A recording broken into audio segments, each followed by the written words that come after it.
Pertanyaannya adalah ada sebagian orang yang berpendapat bahwasannya suap itu boleh, karena kalau dengan suap ini akhirnya nanti kita bisa jadi, kita bisa menang, kita bisa mengalahkan kebatilan lah dengan istilah mereka.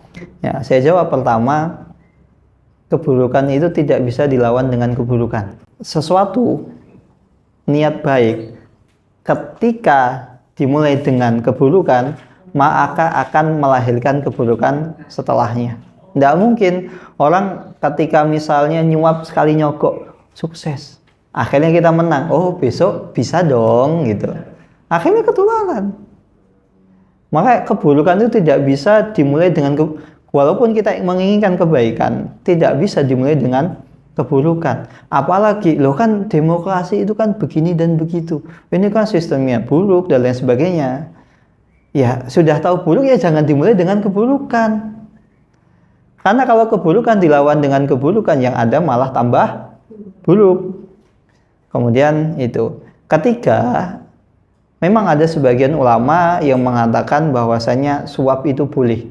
Kapan itu? Ketika kita tanpa suap tersebut, hak kita ini tidak kita dapatkan. Kayak contohnya, ada sebagian instansi, ya oknum lah, misalnya ketika mencari SIM, ada orang yang sudah jam terbangnya tinggi, sudah biasa misalnya membawa kendaraan, misalnya mobil luar kota, aman, lancar, nggak pernah terjadi masalah, dan dia tahu mobil ini fungsinya apa, ini apa, dia paham detail mobil tersebut. Tapi ketika ujian untuk mendapatkan SIM, nggak lolos, entah dengan, ya kadang ada sebagian oknum, entah bagaimana caranya, dipersulit. Maka kalau seandainya kita memang kita ini kan ahli bawa mobil tersebut, jam terbang kita juga, kita bukan orang yang, bukan anak kecil yang baru belajar naik mobil kemarin. Kita sudah lama naik mobil, cuma memang kita tidak punya SIM misalnya. Akan ada sebagian orang misalnya lama di luar negeri, akhirnya kembali dan mungkin dia belum sempat buat SIM.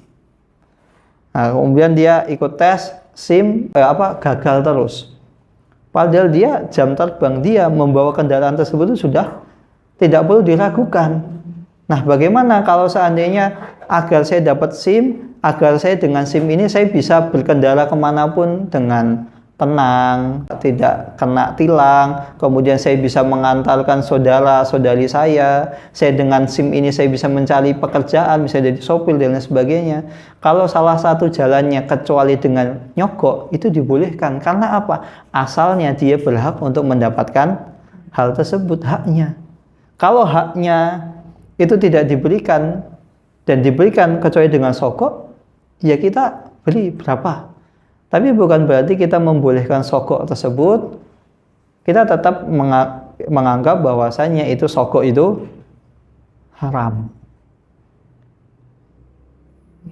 Karena mau tidak mau kita harus nyogok agar kita bisa dapat hak kita. Itu kalau kita memang benar-benar kompeten. Nah, sedangkan dalam kontestasi politik itu kan tidak ada yang tahu siapakah yang paling layak untuk menjadi pemimpin. Di awal kelihatannya ketika kampanye menjanjikan, ketika terpilih ternyata janjinya diingkari semuanya, kan demikian. Kecuali kalau misalnya kita memang layak gitu loh. Dan di sini kan kita tidak tahu apakah kita layak atau tidak. Terlebih lagi kita tidak mau, ya untuk apa kita nyogok? Maka nyogok hal tersebut itu tidak diperkenankan, walaupun alasannya demi kebaikan. Wallahu taala alam bishawab.